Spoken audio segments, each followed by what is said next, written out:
Muito bem, voltamos agora para saber o que não podemos pagar com o orçamento de um projeto cultural. Porque olha só, esses projetos, essas leis de incentivo pautam a resolução de contas, volta tudo, a resolução de prestação de contas estabelecida pela Lei Federal de Incentivo à Cultura pautou outras leis de incentivo locais, assim como pautou também a política de prestação de contas de patrocínios privados, patrocínios que não necessariamente estejam ligados ao dinheiro público.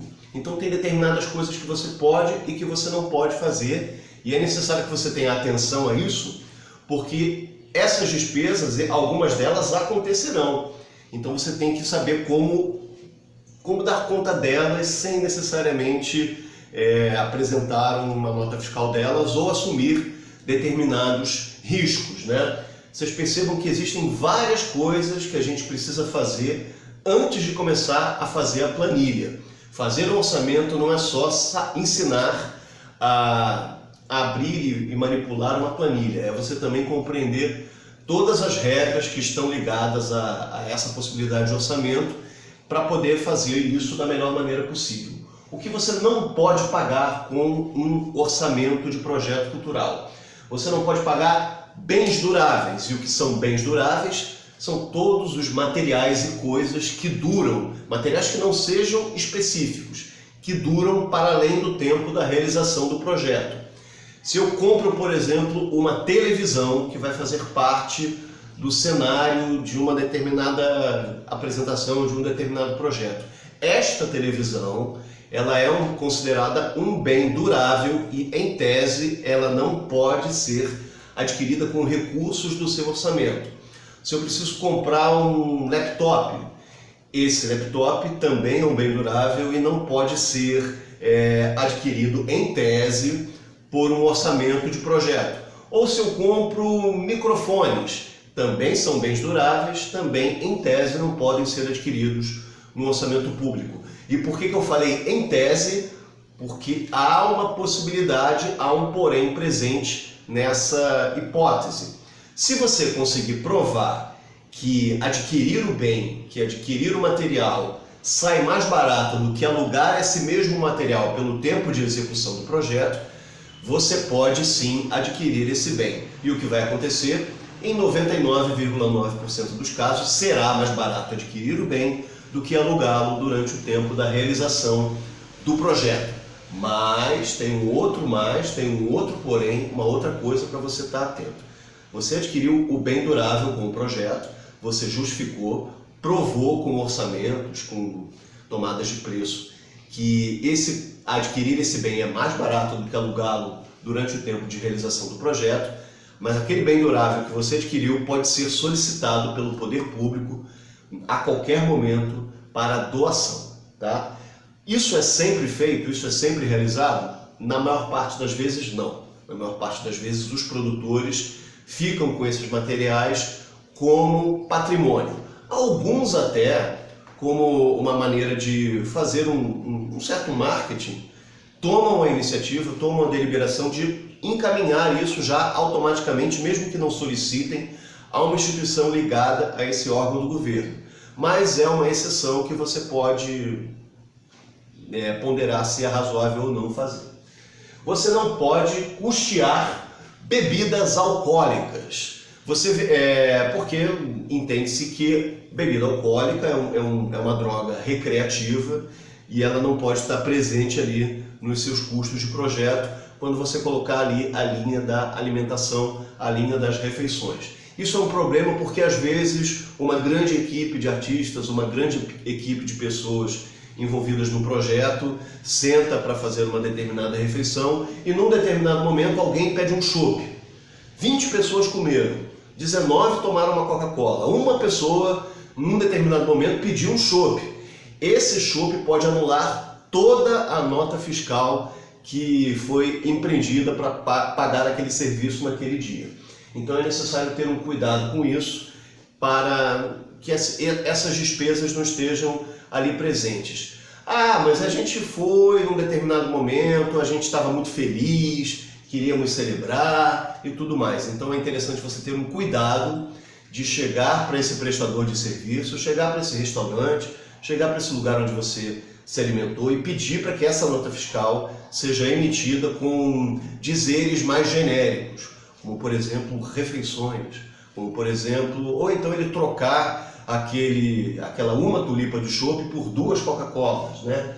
Coisas que são feitas também muito fartamente no campo da produção cultural. Mas saiba disso, você não pode justificar o pagamento de bebidas alcoólicas no seu projeto, tá?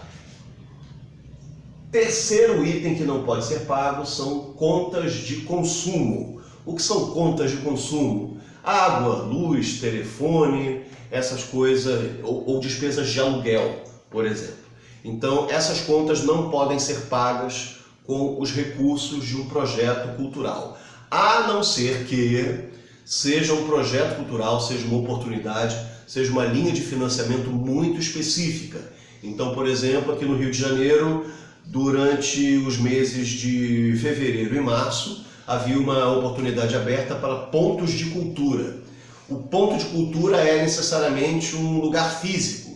Então, talvez esse lugar físico, na oportunidade que tem para o custeamento desse lugar físico, exista a possibilidade de se financiar contas de consumo. Mas, de uma maneira geral, as contas de consumo não podem ser pagas. Quarto e último item, tarifas bancárias. Porque quando você recebe os recursos de um determinado projeto, você tem que abrir uma conta bancária específica para esse projeto. Essa conta bancária terá tarifa, terá coisas que são cobradas, serviços que o banco exige do cliente. Essas tarifas bancárias não podem ser cobradas, não podem ser colocadas dentro do orçamento. Quando você abre uma conta bancária para o recebimento do projeto, você tem que saber, dentro daquele ente federativo, se governo federal, se estado, se município, qual é o banco oficial desse ente federativo. Você solicita uma conta específica para patrocínio. É importante você entrar na agência e fazer esse tipo de solicitação, porque essa conta específica de patrocínio só vai começar a movimentar tarifas, a incidir esse tipo de custo, a partir do momento que o recurso entre na conta. E você tem que exigir também o pacote mínimo de tarifas. Vamos considerar que todo banco, todo gerente tem as suas metas. Dentre as suas metas está também a de vender pacotes e serviços que sejam mais caros para poder gerar recurso para o banco. Você tem que deixar muito claro que você quer o pacote mínimo de tarifas. Voltando aqui em cima, existem 2 tipos de conta para projetos culturais. A primeira conta é a conta captação e a segunda conta é a conta movimentação. Essas diferenças que existem aqui são específicas da Lei de Incentivo à Cultura Federal, tá? Então, quando você consegue aprovar um projeto na Lei de Incentivo à Cultura Federal, automaticamente o governo federal abre uma conta no Banco do Brasil, na agência mais próxima da sua casa que você estabeleceu. Isso a gente vai ver mais adiante na aula sobre a Lei Rouanet. Essa conta da captação recebe os recursos das empresas ou das pessoas físicas, até que você abre, depois de captado todos esses recursos, a conta movimentação, que é a conta que você efetivamente vai operar o seu projeto cultural. Passando para o terreno do governo do estado, passando para o terreno do governo do município, você precisa ter uma conta captação do banco oficial desse município, desse estado, se no município do Rio de Janeiro, o Banco Santander, se no estado do Rio de Janeiro, o Banco Bradesco. E você pode em seguida abrir uma conta na instituição bancária que for da sua preferência. Você vai fazer uma pesquisa de tarifas e muito provavelmente essa pesquisa de tarifas apontará os bancos públicos como as instituições com tarifas mais acessíveis. Agora, você pode também, nesse terreno do estado e nesse terreno do município, operar a própria conta que você recebeu os recursos. Então, por exemplo, eu estou eu vou receber agora, pela lei do INSS, eu vou ter que abrir uma conta no Banco Santander. Mas aí, de repente, eu estou com preguiça de pesquisar tarifas bancárias menores em outras instituições. Eu vou ficar ali no Santander, o projeto é curto, não vai cobrar muita tarifa. Eu posso fazer a movimentação de conta ali no Santander também. Assim como no caso do governo do estado, eu tenho um relacionamento bom com o Bradesco, eu gosto da instituição, acho a logo bonitinha, eu também posso manter a movimentação do meu projeto ali no Bradesco. No próximo capítulo, no próximo episódio, nós vamos falar sobre o quê?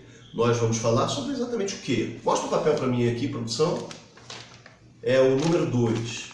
Sim, nós vamos falar como orçar, como é que a gente estabelece as despesas de uma maneira equilibrada, como é que a gente obtém o melhor preço e quais são os recursos que a gente tem para talvez nos defendermos de possíveis prestadores de serviço de gosto duvidoso. Até mais.